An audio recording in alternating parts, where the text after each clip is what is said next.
What is going on, guys? It's your boy here again, Dean, and I've got some big announcements today. Also, a giveaway to announce. So first up, if you want 5 packs, 5 codes for BP10 to redeem on Shadowverse Worlds Beyond, please enter the giveaway link down in the description. We're going to be drawing that probably Saturday, to be honest. Saturday or Sunday. Going to choose one winner. It's going to get 5 codes. Please don't enter if you've already bought the product or if you don't play Worlds Beyond. No use in getting it. I want to give it to someone who does need it. With that in mind, let's talk about the announcement. So first up, Shadowverse Evolve Master is yours truly at the moment. The old head BMA, you know, he's got Worlds Beyond and 15 other card games that he plays. And he said, you know, you do a good job with the tier list. Manage the tier list, manage the decks, help people, you know what to get. And I said, gladly. So I've updated a lot of decks on this website, which I'll go over in a different video. And today we're just going to go over the tier list and really talk about it and how I feel. And where I think I may or may not be wrong, you know, because I'm not perfect. Okay, so here is the tier list as we have it. These are the decks that I think are worth mentioning. I don't think there's a lot of other stuff. I tried to cover most of my bases, except for maybe Pixie Forest I didn't include. First up is Armed Dragon. It's the new kid on the block. I have an example deck list here. I put this in tier 1. I like cards like Jerva that have board clear for Sword. It's very hard for Sword to deal with this card. It was in a previous set. He has AoE the board for 5 at the end phase, and you also like discard your hand on play, and then you also draw a card, and then when you evolve him, he also does 5 face, I believe. So Jerva is going to be able to clear up sword boards, give you some draw, and then if he lives, you're going to be able to connect some damage, and then also, you know, just like basically you auto win against sword if you can like put down this twice. Also, no inclusion is the world. You're going to see this on a lot of lists, but not every list. Zelgenia, he comes into play, he kills something. If there's no followers on your field, and then you draw a card, and then you get to heal 5 if you're below 10. So it gives you a little more sustain, and then he has like an evolve that AoEs the board. We are playing one of that. The deck log was broken, so we don't have the deck correctly on the website. But Zelgenia is definitely a huge inclusion for a lot of these decks that are going to have some setup turns, either putting down your generators for your, like, right, you have like things like Armor Burst, where you get to take a armored follower on your field, put it into your EX area, and then deal something 3 damage, and then you get a Draconic Weapon. So basically we're going to like be able to remove our followers from the field, follow up with the Zelgenia to get the draw, get the removal, and we have a lot of removal options in Dragon as well, because Dragon's filled with good removal spells. So yeah, this is the big deck on the block.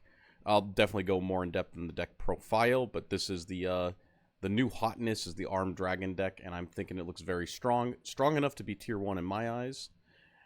And then next up is Bat Abyss. This is, on the previous format, this is the best deck. It's like not even close. Hopefully the new stuff can keep up with it, because this deck is, it's not even close. This is the deck you want on every team. You don't even play new cards. It is the exact same deck that you were playing last set. So those who own it, congratulations. You don't need to upgrade your deck this format. You already have the best deck. And then the same thing happens to Earthright Rune. This list that I uploaded is, I think it would have been nice to have Golem Rampage. I went with one without, and I didn't like the ones with the one of Zelgenia. I thought the one of Zelgenia is kind of fake, because it's just like a one of that's unsearchable that doesn't really answer your bad matchups. I think that I think that the Golem Rampage might be the secret. You might want 2 of them. I'm going to be honest. I don't have it on here, but if you watch the video instead of, you know, just click on the tier list looking at the decks, then you know that's my thoughts. I also don't think that, I feel pressured to put Dirt into tier 1. I don't believe that Dirt is tier 1. Does that make sense? In our testing, it seemed to have the worst matchups. Like, it has, like, really rough matchups. It has, like, the consistency with all the cards, but it's very heavy, and a lot of the hands don't do a lot. And then also some of its, like, rogue bad matchups got more support that I think makes it even worse than it was before, if that makes sense. But it does show up in every tournament in droves, and people are doing well with it. So while my personal experience and my teammates were also struggling with this deck, I don't know whether to say, wow, a lot of people are bringing dirt, so dirt's doing well, even though it's not the best, or if to say that maybe my misinterpretation of the deck is wrong, and the deck is actually very good. So I did put it in tier 1, but this is like tier 2 pending. Speaking of things that could be tier 1, but I'm not 100% certain, is I put Merchant Sword in tier 2. Sword is historically a deck that I personally do not enjoy piloting. But we do have a bunch of new cards in the new set with like Alyaska the Warhawker, and we get a better Floral Fencer in this guy right here, the Prudent General. So he gives all of our token followers rush, so we're able to trade while he's on the board, forcing like removal that otherwise might have been, you know, elsewhere. And then on play we're gonna get a Steelclad Knight, and then on evolve we give him like +1/+1, I think. Each, on evolve, summon a Steelclad Knight, give each Steelclad Knight on your board +1/+1, so we get 2 Steelclad Knights. So we get 6/6 4. We get 10/10 worth of stats across 3 bodies for 5 mana. Huge tempo play. Just more board builders, more pressure, harder for decks to deal with, and then the Ralmia comes down, cleans them up. And then, of course, we have like the entire merchant package where like Alyaska searches like another card. We just have like a little more top end and a little bit more early game. We actually go like super aggressive on the 1-drops, and then we have like the Mecha Gun Wielder, because some of our cards, we have this Machina Mercenary, and we get this repair mode with the Assembly Droid. We get the Assembly Droid to be able to push up for an additional way to buff this guy up to a 3/3 in the mid game, and possibly to have access to the sack your board, because I believe that the thing that this guy makes is a Machina. So, this guy searches on play, and then on evolve he summons another one, but then you also get this 2/2 token that's really fucked up. Exterminus Weapon, Follower, Machina, Officer, 6/6 Ward, Fanfare, kill something, last words, deal 4 damage. Well, with this thing, you can sack it off to end your opponent before they get to use removal on it.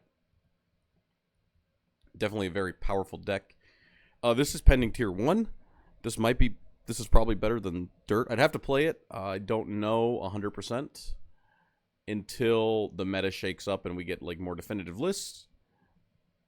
It's very difficult to say like if this one is tier 1 or not. Another one that's pending tier 1 in my mind is Dimension Shift Rune. It didn't have the results at the beginning of the format. I don't know what actually beats it. Bats is very aggressive, but Kuon can play a ton of removal to never lose to the buff bat board. So is it a consistency issue? Is it just people didn't want to play it? They still thought that Dirt was better? With the results that it has, I'm not 100% certain. I myself am very high on Kuon every format, but he's also the one who sometimes lets me down. So I can understand the argument for this not being the best deck. So I put in tier 2 just to be safe. But this is a pending tier 1. This could actually flip-flop with Rune, with Dirt Rune specifically. I just think that like Kuon is a very powerful deck that's going to have a lot of push. And then you don't really have to worry about the Zogenias. You don't have to worry about a lot of the advances that could hit you. The only messed up card that came out in the new set that could fuck you over is Luzin Temperance, which nobody should be playing. But if they are, then I'm sorry that you lost. I guess Kuon can't win them all, right? But I think that the deck looks very powerful. You have access to Rime Wind. You don't lose any of the Stormers. You have all the draw drop. Whenever your opponent gives you off turns, you get to draw. Whenever they don't, you get to, stop. And you should be able to burst down almost every deck in the format, minus maybe Amulet Haven might have enough to stop you. But if your hand's good enough, I think you could even kill them. Speaking of, Amulet Haven is the deck that I brought to Chicago. I'm very high on the deck, but at the end of the day, I think it's very bad into bats. I think it doesn't matter what you do to the deck. This one's a little bit cuter with like what it plays than what I played. One, we've got the Psychic Maidens, which is going to allow us to banish a follower with 4 defense or less in the field. So we're going to be able to banish our opponent's Vanias or their Rileys to be able to deny them access to it, or being able to banish Seiryotennan so that they can't like mirror back the Seiryotennan with the Faust. So we're going to deny our opponent a lot of power plays, or deny Sword, some card that they'd be able to revive with the Sword Flash Panther. That guy's like super good. Maybe we're able to get rid of an early Ralmia that they slam down. The problem is that like Sword is honestly able to snuff you out so fast that the matchup might be unwinnable regardless. We got the Meowskers Ambush because we're going heavier on the followers because we've got the Nana Abes, and it's also going to help us find our Alexials, and we also have Triple the World for more healing. The problem with the World is that the decks that are going to be like killing us fast are usually going wide, so the World, I'm going to really have to see this thing come up and like actually be healing us.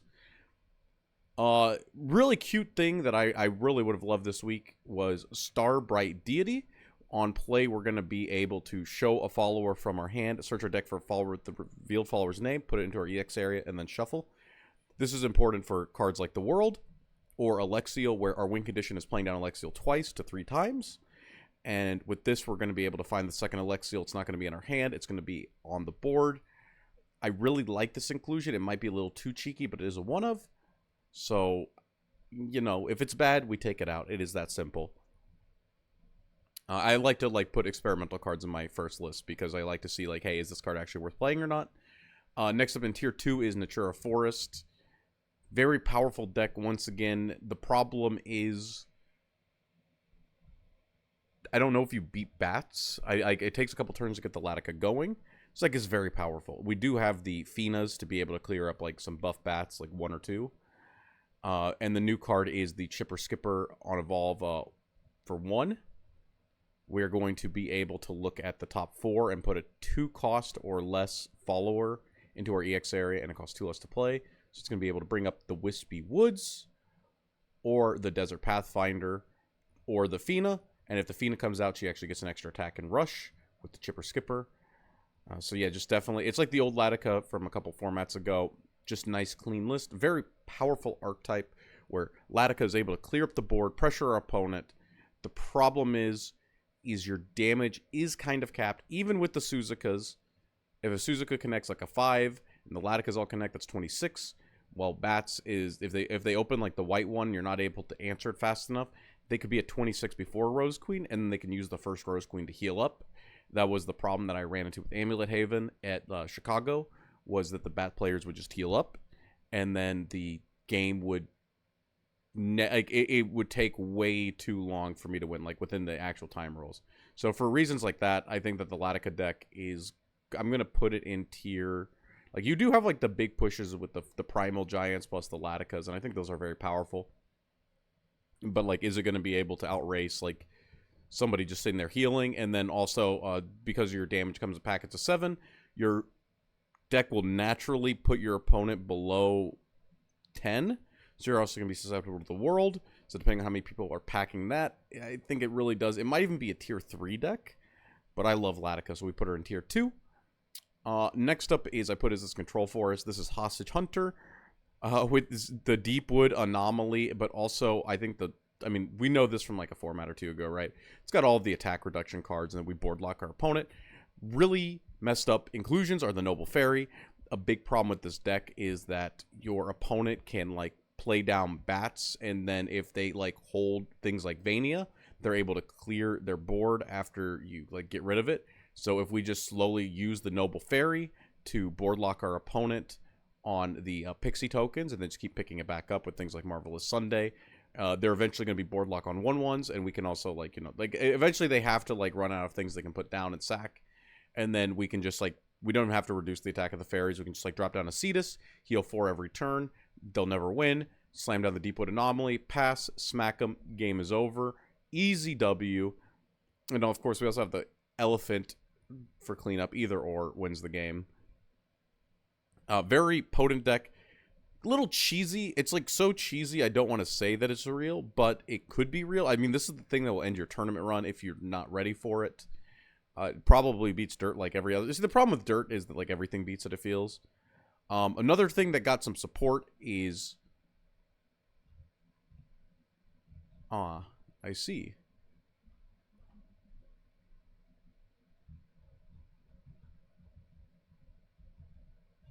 Oh, no. I probably should have done that. Yeah, anyway, I'll put that back on the website, don't worry. It is the Destruction Rune. Destruction Rune got some support in Linkothal the Fool. So it is like the same old deck. We put in this Floodgate. I think this thing's really funny. The Snowman King. Followers that cost 3 or less on the field can't attack enemies. That includes Riley. It's got 6 health too. Riley can't kill it. So this card is going to be able to lock down Riley. It's going to be able to lock down Ralmia. It's going to stop a lot of decks from, just killing you outright. But yeah, the big card is going to be the Fool. 2 mana, 2/2. Fanfare, top check 5, and from among them, 2 Arcana spells. There's only 2 options. So the important thing is here is the Scourge of the Omniscient. 1 damage to each enemy leader every turn that it's in your EX area. It's just going to accelerate the countdown.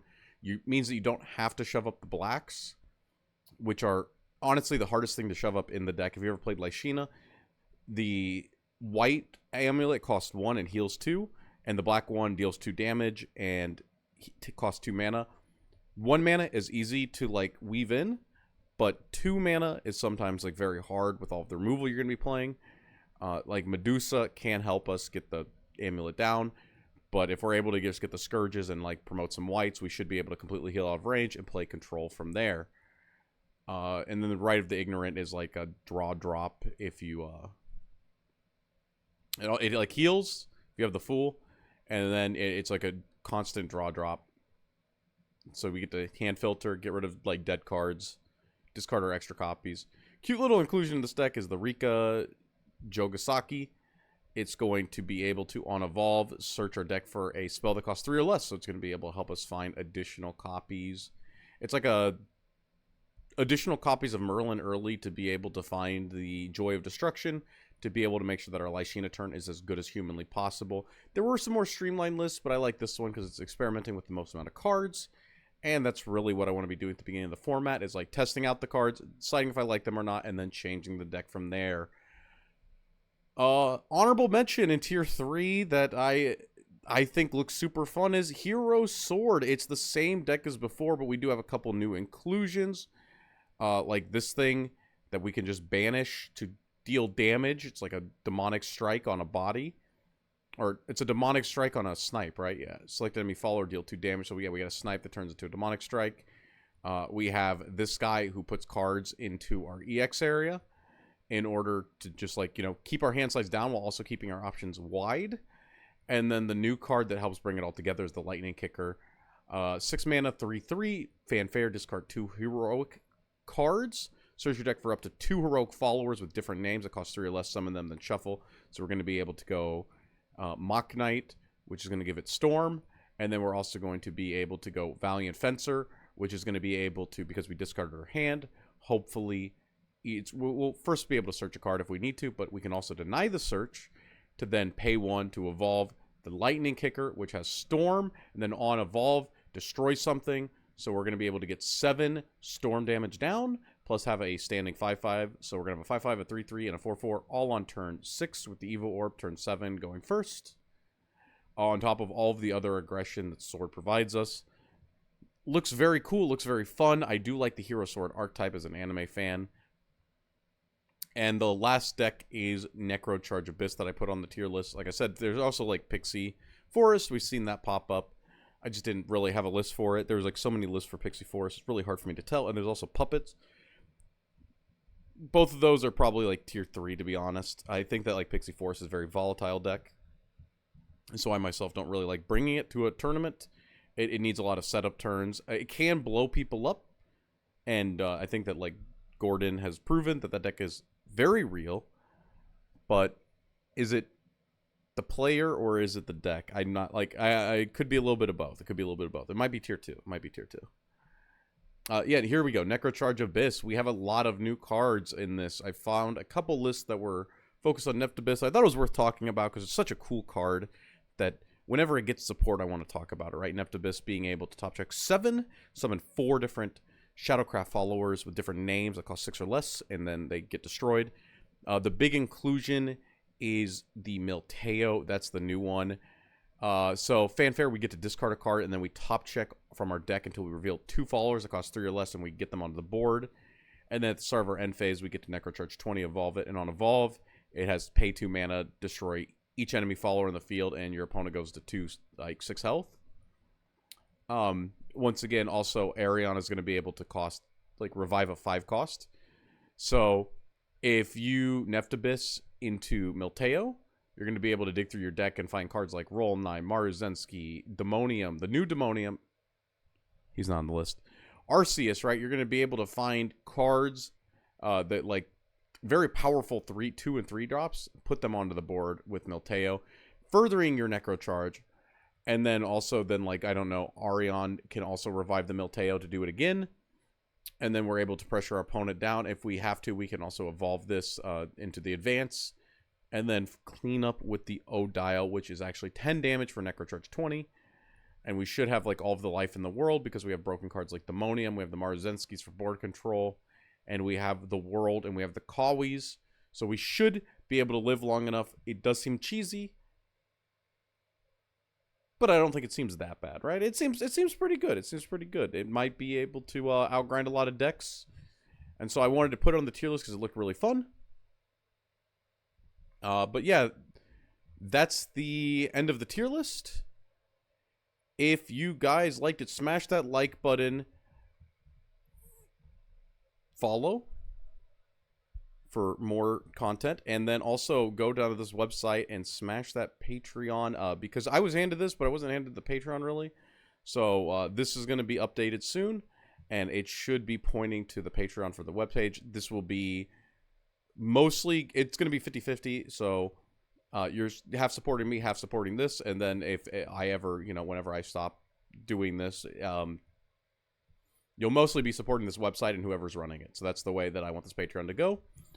Don't feel like you have to, obviously, because it's optional. But until next time, it's your boy Dean signing out.